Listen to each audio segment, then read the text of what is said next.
Panama. Oh, hey guys. We've talked so much about the 90s Delta kits, let's kick it back to the 80s. And we're starting off today with an absolute banger of the chest rigs used by Delta Force in the 1980s operation, specifically the late 1980s. And I guess we'll get even more specific. We're talking about the invasion of Panama, one of Delta's biggest operations that happened right at the end of the 80s into the 1990s, actually. Now, these kits are going to be detailed a ton in the future on this channel. But just for now, I want to talk about the two specific types of chest rigs that you'll see in the two major operations that Delta took part in. Particularly was Delta's very own Operation Acid Gambit. And for the uninformed, this was the Modelo prison raid meant to rescue Kurt Muse, which sort of kicked off the whole invasion. But I noticed only one primary chest rig used during this operation. And in fact, it is this piece right here, the bonus strike vest, as it's sometimes called. This chest rig first appeared, to my knowledge and understanding, in 1984. And this was a custom piece made by the Delta riggers. Now, this is only the photographic evidence that I'm aware of. So if you know of one of these showing up even earlier than 84, let me know in the comments below. This was during the LA Olympic security training with Delta Force. And this chest rig was very common to see in the Modelo prison raid during Acid Gambit. Of course, you'll see other web gear and load carrying equipment, but this piece stands out, especially because of all those beautiful brass buttons. You'll see three main magazine pouches up front that fit two M4 mags each. Then on either side of those three, you'll have two smaller magazine pouches. They can fit a magazine just fine, but maybe they were used for other things. And at the very end, you see really small pouches. They do struggle to fit a flash crash, so maybe these were a frag grenade pouch. And this chest rig was simple in design, but of course had key features that made it effective. You have two quick release buckles right up top here. And then on the side, you have one large 2-inch webbing piece sewn all the way around to a buckle piece that attaches to the back. Honestly, nothing out of the ordinary for a standard chest rig design. What you'll notice on this particular reproduction is white stitching all the way throughout, which it signifies kind of a sun-faded look, but that's a whole topic for another video. But there can and absolutely is variation to this. This was a reproduction made by GMB Solutions. And as he described to me, this was one of his very early pieces. So of course, measurements and everything was kind of eyeballed before he had his hands on real pieces to look at. But regardless, it's a classic, timeless design that was in fact used even beyond Panama. And there are some photos of A Squadron guys in the Battle of Mogadishu, or I should say just post the Battle of Mogadishu, who came in to replace and replenish C Squadron using these, which is kind of cool actually that these things lasted that long. And in fact, you can see a photo of this even used beyond in Tora Bora. So these chest rigs definitely serve their life sentences, and it's just really cool to see on a kit. But as soon as Acid Gambit ended and they rescued Kurt Muse and got him out of there, I didn't see these chest rigs in any other photos. Oh, hey, editor Gear.Locker here. There's actually a really simple explanation to that for some reason I didn't think to mention. Yeah, the black chest rig, particularly the one that we've been looking at during this video, is actually for A Squadron, and that's why you only see it really with A Squadron dudes. Those were the guys that took part in Operation Acid Gambit. The next chest rig that we're going to take a look at is one from C Squadron, and those were the guys that took part in Operation Just Cause. And that's where this beauty comes in. But enough from the editor. Let me get back to what I'm doing and go watch the video. Who the... Anyway, yeah, let's talk about this chest rig that was used by C Squadron in the Battle of Mogadishu, and of course, Panama, which is what this whole video is about. May have just given some stuff away, but this chest rig was one of the most iconic of Delta's usage in all the 80s and 90s. This is the strike vest, commonly known as the AWS strike vest nowadays, because the Delta riggers who worked on these chest rigs themselves ended up working for AWS anyway.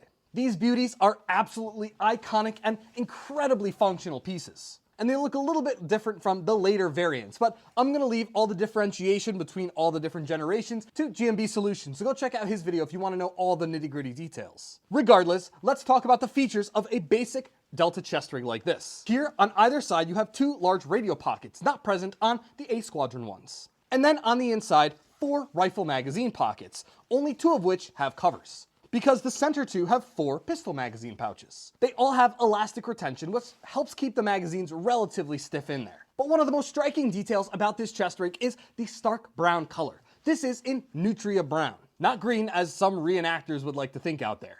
And reproduction companies too. Stop buying those, guys. There's like one example of it being green, and I think it was Kyle Lamb. Regardless, the brown is incredibly common to see all throughout Panama with Sea Squadron, and of course in later operations such as Operation Gothic Serpent. But getting your hands on a reproduction of this is just a tad more difficult than the black ones. You see, the black ones, with generational differences aside, are still somewhat readily available, whether they're reproductions or through AWS directly. But this is actually a lot harder to come by.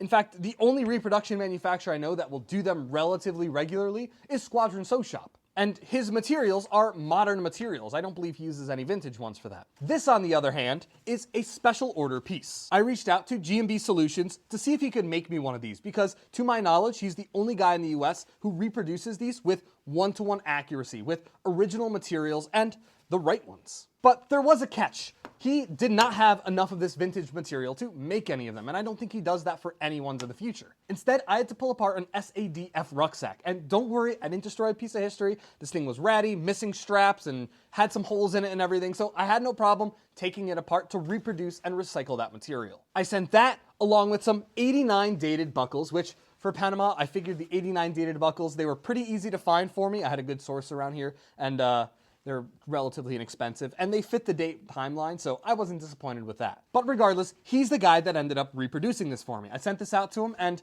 with custom gear, you can always complain about lead times. I had zero issue working with G&B Solutions. He was very responsive, sent me updates throughout the way, and got this done in a relatively quick manner. You definitely pay a premium for a custom piece like this with his level and attention of detail, but I have zero regrets going for this Nutria Brown right here. And a cool thing to note is if you look at reference photos, the main difference between a lot of these is not necessarily in construction, although there's an example we'll get to soon, but all of the Velcro colors. This one is all green Velcro, but sometimes you'll see all black Velcro, and other times you'll see a mix of the two.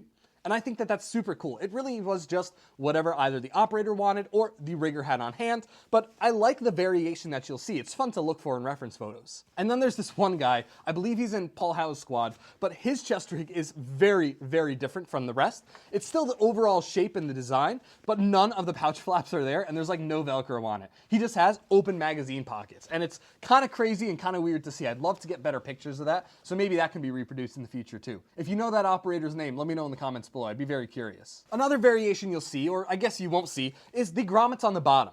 Sometimes all of the pouches had grommets, sometimes not all of them. Like in my example, only the two center and the two radio pouches had grommets. But again, that's something that's probably just rigger to rigger. And truthfully, that's about all to talk about on this chest rig. You guys know about the strike vests and everything, but having one in this beautiful Nutria Brown color that's a little chocolatey if I do say so myself, so some sun fading might be a bit of a help, is just really cool stuff. And this, in conjunction with the A Squadron chest rig, is absolutely beautiful to see. I think these are two absolutely iconic chest rigs that have so much history, but are often kind of shaded by all the operations that they were involved in. And I cannot thank enough G&B Solutions for producing both of these pieces. While you may find other reproduction manufacturers doing things like this, I have found no other guys producing these with this level of quality, and I appreciate that attention to detail. It really does make a difference, and we'll talk about all of the differences in reproduction manufacturers in a video coming up soon. Regardless, if you guys have any stories or experience or know of anyone who has either real ones of these, which there's only a select few in collectors' hands that I know,